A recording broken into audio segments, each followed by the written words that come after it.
Tell you what, if I saw a fucking alien, you'll never see me again.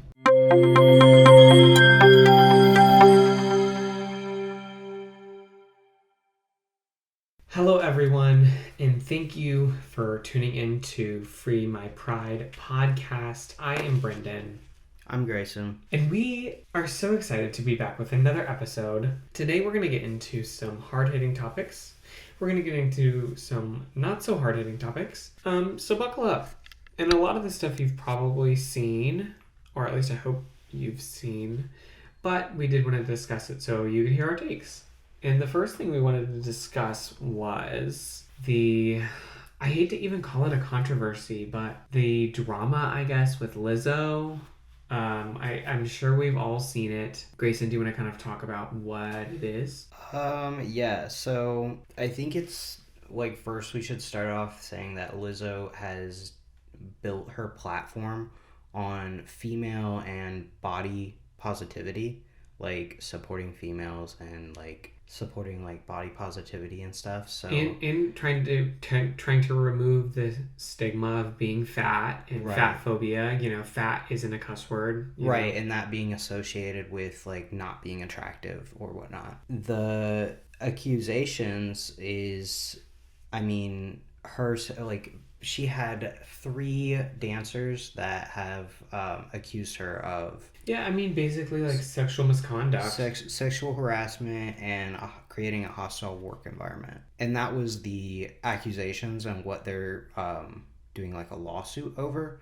But she's also been accused of fat shaming the one of the dancers. Yeah, and there's been more people that have come forward. Yeah. Since those first couple. Yeah. There's been more people, and it's really hard for me to put into words because I was a huge supporter of Lizzo. Yeah. I think it's fair to say that everybody had an appreciation for her because she was just so confident and she hyped everybody up. So. Well, not everyone, but I would say anyone from a marginalized community. Because she was those far right-wing conservatives were not her biggest fan. Well, no, but you know what I mean. She was hyping all of her fans up. She was hyping everybody up around her. Yeah. And I felt like she was really a light for marginalized communities. Mm-hmm. Not only for, the Black community, not only for the fat community, but for the gay community, for women, you know. Exactly. For all of these marginalized communities, or underrepresented communities, I think she was really a beacon of hope and released so many anthems. I was listening to a song of hers, every single day it felt like, Right. Yeah, I remember the first time I ever heard about her was at Pride, Indie Pride. Yeah. She headlined years ago. Yeah. So, that was the first time I had ever heard about her, and she was there performing, she did a free concert for everybody. But that's kind of at the beginning of her career when she first started to take off, so. Yeah, and I keep using past tense, she was my favorite. And I will say the law proceedings have not happened yet.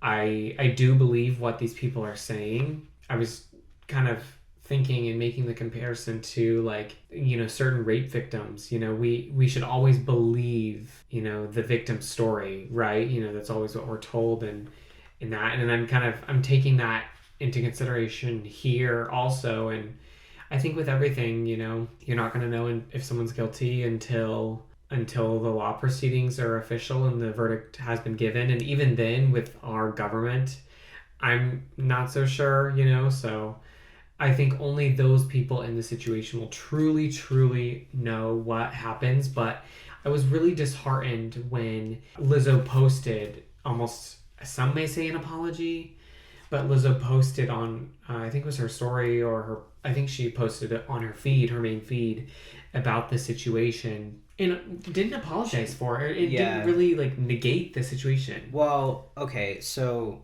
this all came out, the lawsuits and everything came to light on August 1st.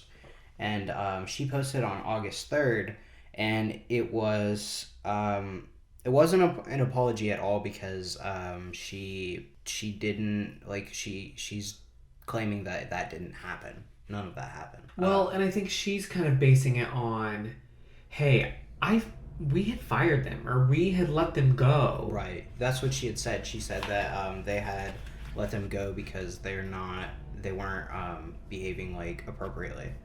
So, Yeah, so I mean, she's kind of putting that doubt into viewers' minds of like, oh, they're just doing this shit because they're pissed that I let them go. well, there was a couple things that they had claimed. So apparently they had all went to, it was like almost like a strip club in Amsterdam, which everybody knows that in Amsterdam, like everything is free game. Shit gets crazy. So one of the dancers had said like she had like forced everybody to go to these clubs, even though some of them, for religious purposes, didn't want to. So they all ended up going in fear of their jobs, of like in fear of losing their careers if they didn't.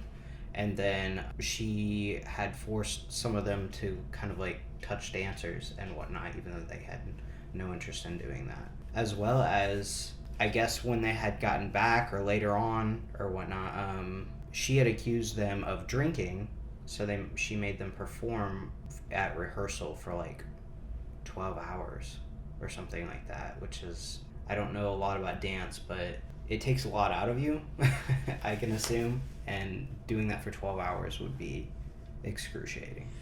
I don't think it's the 12 hours part that is out of the ordinary. I think it's the part of it being used as punishment that's out of the ordinary. That's, yeah. You know, well, because these people, I mean, they're training, and they're right. practicing, and they're performing, you know, but it's the fact that, like, or even multiple of them said that she was fat shaming them, you know, and saying, hey, you gained a couple pounds, let's do this, you know, perform as long as you'd said. It's like, you are doing the exact opposite of what you're promoting in our world. Well, the three women's name is Crystal Williams, Adriana Davis, and Noelle Rodriguez.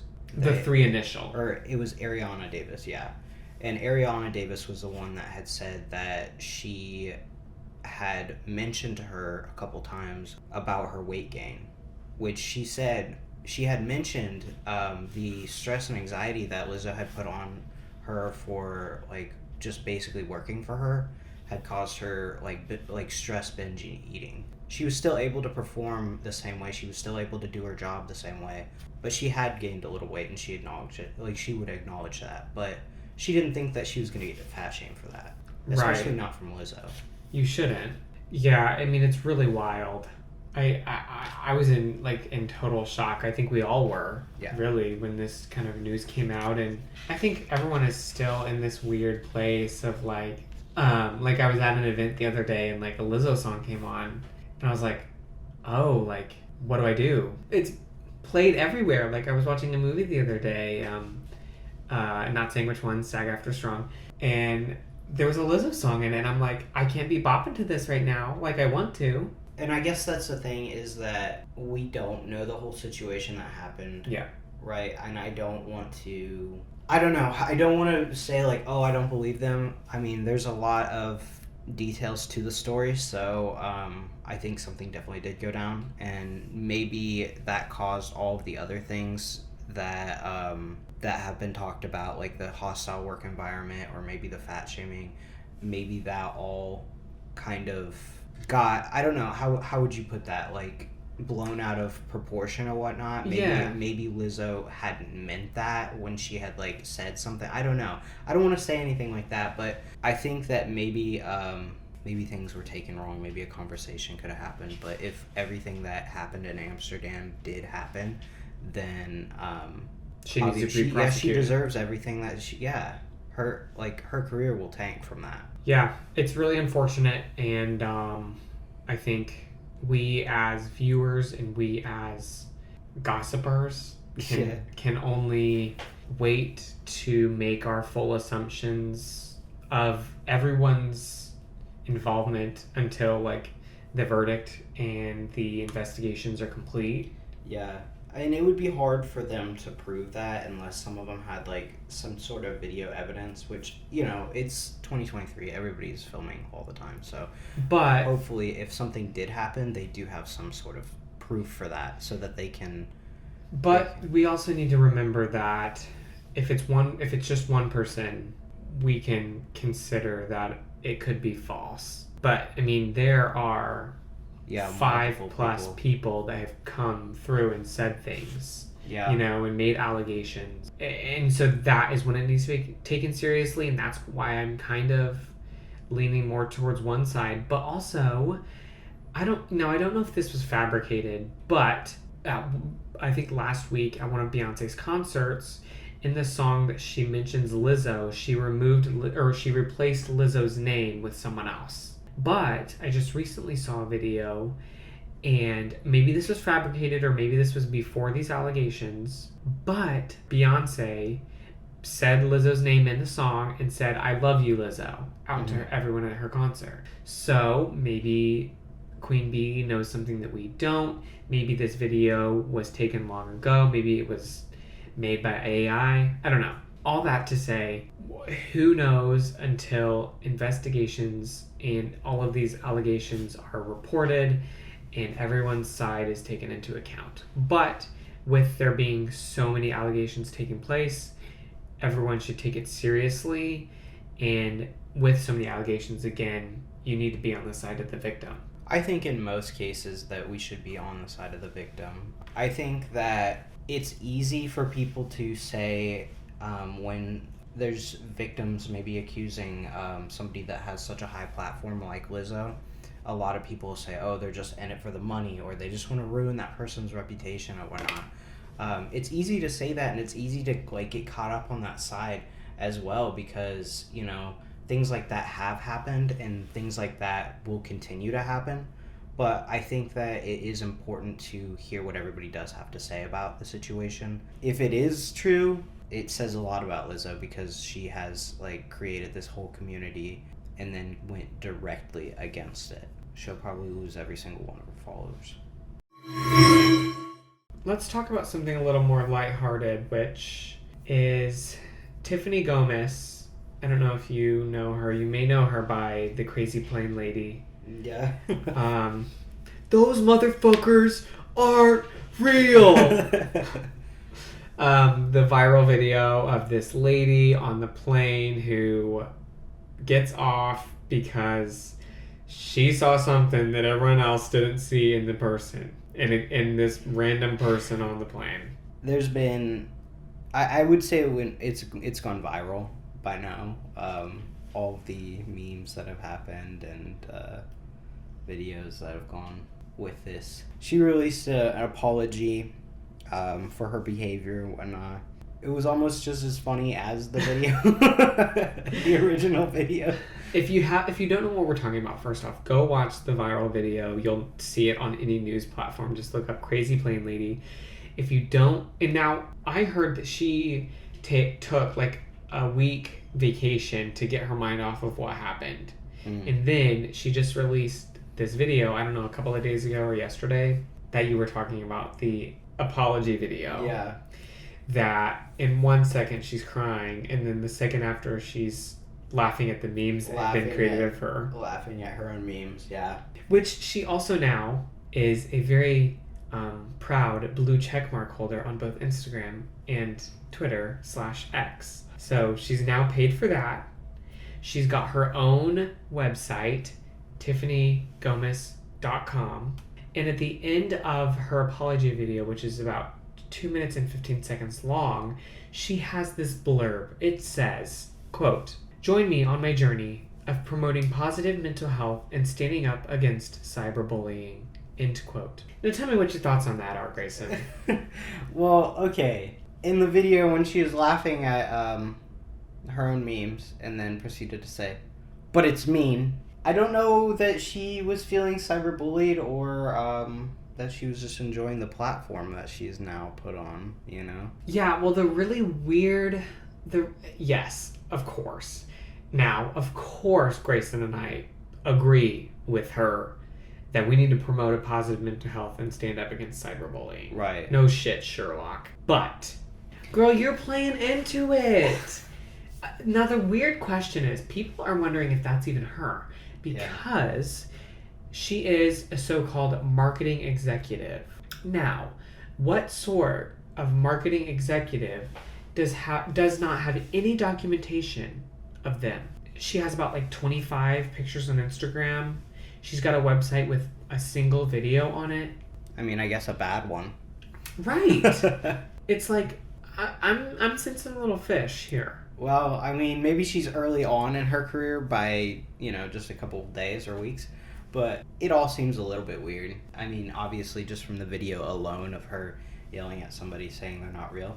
I guess she was like dragged off the plane, dragged out of the terminal and out of the airport, and was like basically assaulted someone.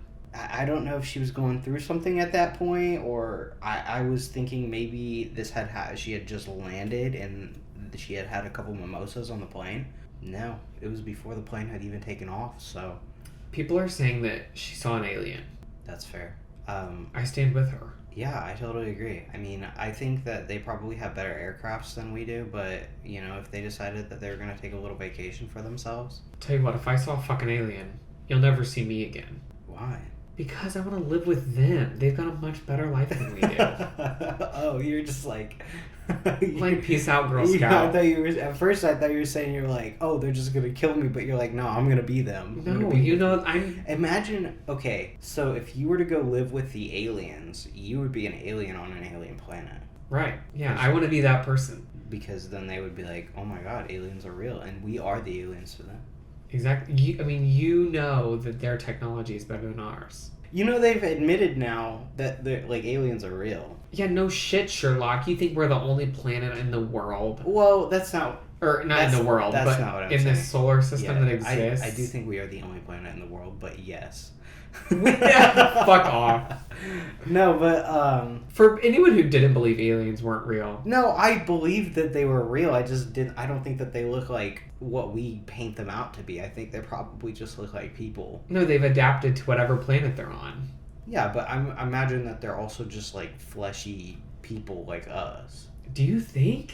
I don't think so. I can't imagine that they have scales. Yeah, I think they've adapted. What if the whole planet that they're on was underwater? Then I don't think that we would know they would exist, because they wouldn't be able to exist outside the water. You don't think that they could have adapted? Well, I don't think they'd be able to travel. We have adapted here. so we started as monkeys. I don't think that I don't think we would know they existed, because they would have to stay on that planet.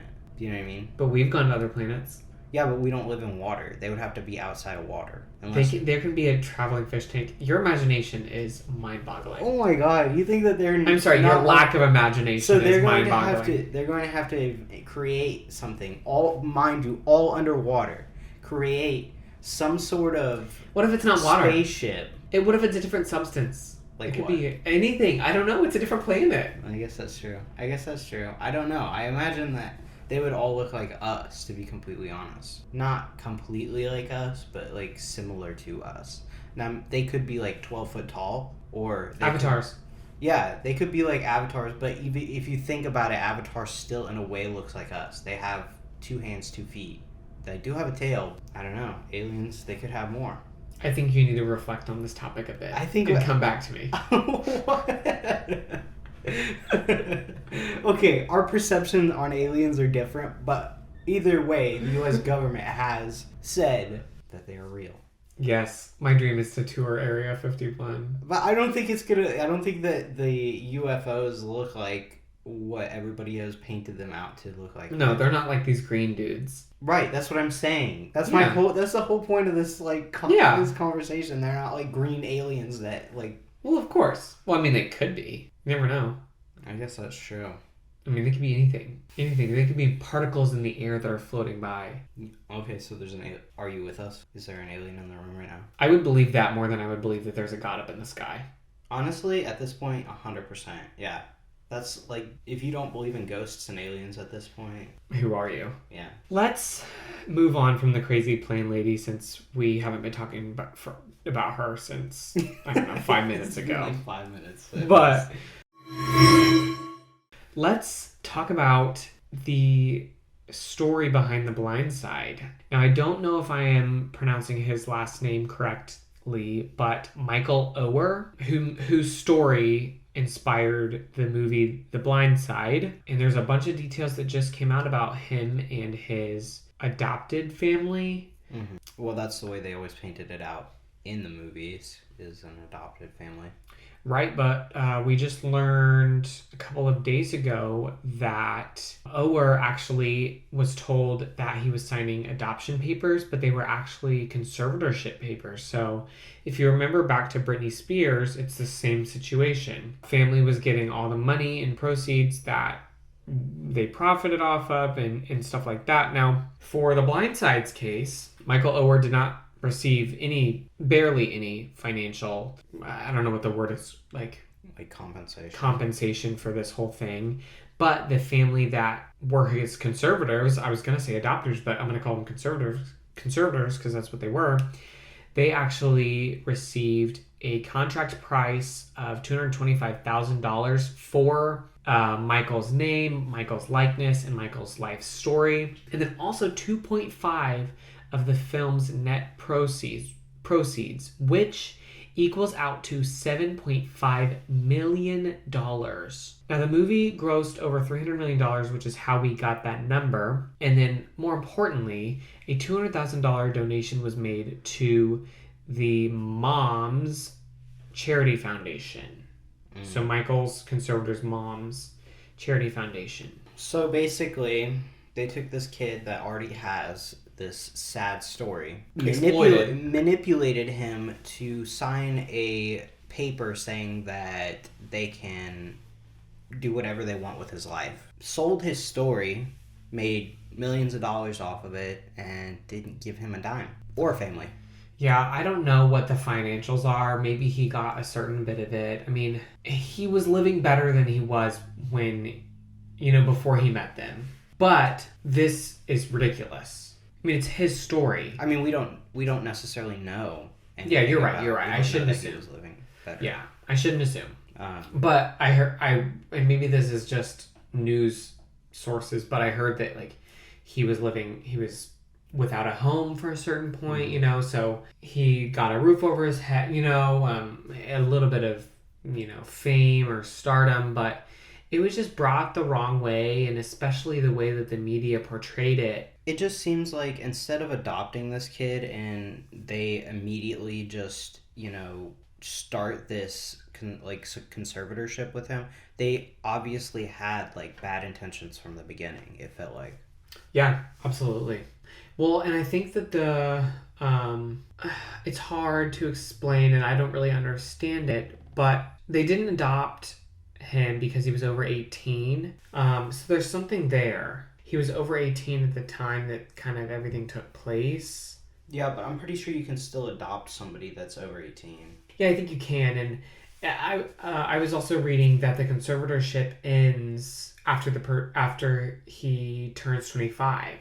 So the conservatorship, quote unquote, ended after he turned 25, but there was no real termination of it. What do you mean by that? He didn't try to end it, or it was No, there was no real it just stated that there was no real okay, now he starts receiving the net proceeds of the film, okay. That wasn't all looped into it, right? Which makes sense. If they, of course, they're going to try to get as much as they can, right? Still, because The Blind Side is still making money.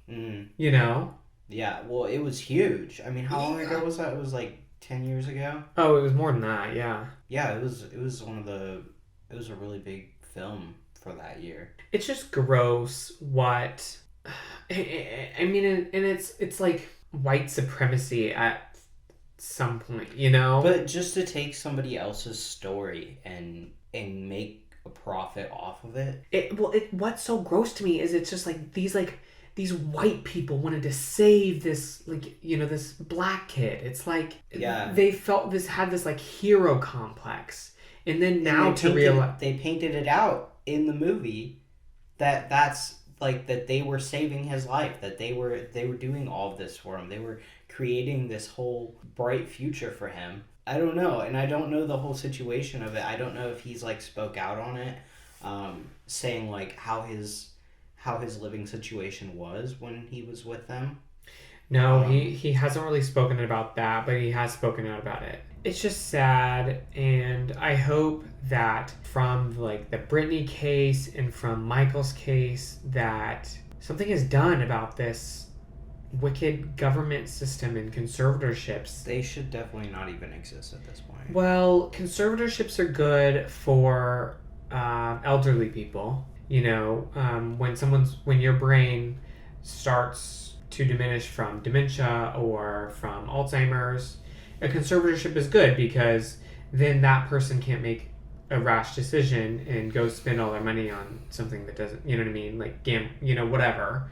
You know, so it's good in that scenario. But, like, People take advantage of that shit. But if you think about it, like, with the whole Britney Spears one, I mean, that was, how many years was she under that? Basically her whole life. Exactly. It should be 100% more regulated than it actually is. You shouldn't just give other people, like, just sign a paper and give them complete control over somebody else's life. Well, there needs to be some sort of, you know, and I think there's like a check-in process, you know. I don't know how often it is, but it's almost like a caseworker, right? You know, they go in and If it's anything like a caseworker, then it's almost never. Well, that's what I was going to say, is with these people that are so wealthy, like Britney Spears' family, or like this family from The Blind Side, like like Michael's so-called family, they're able to pay these people off, or they're able to, you know, entice them another, you know, it's just like the whole system needs to be rethought. And it's sad to hear that he had to go through that.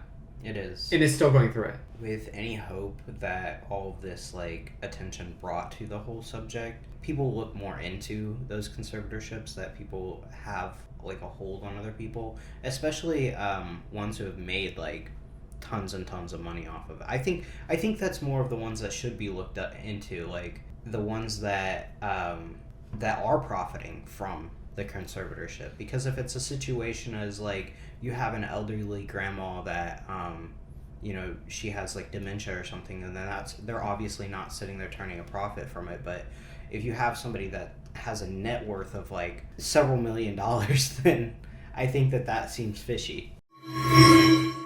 So now I just have one more topic that I kind of wanted to hear your thoughts on, Greyson, which I heard this conspiracy theory, and I honestly think there's some backing behind it, which is that the cause for our recent uptick in tornadoes is the amount of roundabouts that have been put in our society. You know, these people driving around in circles for hours and hours What? causes the uptick of tornadoes in our world. I would love to hear the science behind that. I mean, it's pretty simple. These cars are driving around endlessly throughout a bunch of roundabouts and just causing this circular motion over and over and over again. So if that's not enough science that you need, I don't know what is. Right, yeah. I think a little bit more than that. Yeah, that's... I've heard that man-made dams are actually causing avalanches as well. Oh, interesting. And what's the science behind that? Well, water is just falling and falling, and so then it inspires the snow to fall. I don't think that people driving around in cars would create any sort of wind tunnel. If you think about it, we have to go about 10 to 15 miles an hour in those roundabouts. That wouldn't be enough to even start any sort of wind motion. All right, well, when we get about 1 million more roundabouts in our world, and then we're just struck with a fiery bit of tornadoes, you're going to be really SOL. So Yeah, you're probably right about that. Go ahead and make your bunker in your garage wherever you can, and be ready for these tornadoes. Yeah, because, I mean, at least 5 more roundabouts got installed today as we're speaking. I guarantee you're correct. I guarantee I am as well. Well, thank you for tuning into Free My Pride podcast. I hope you learned something from today's episode, but I guarantee you didn't. So I hope that you did not learn a single thing from this. Like, from alien talk to tornado roundabouts, like, no. have a nice day, and we'll see you in 2 weeks.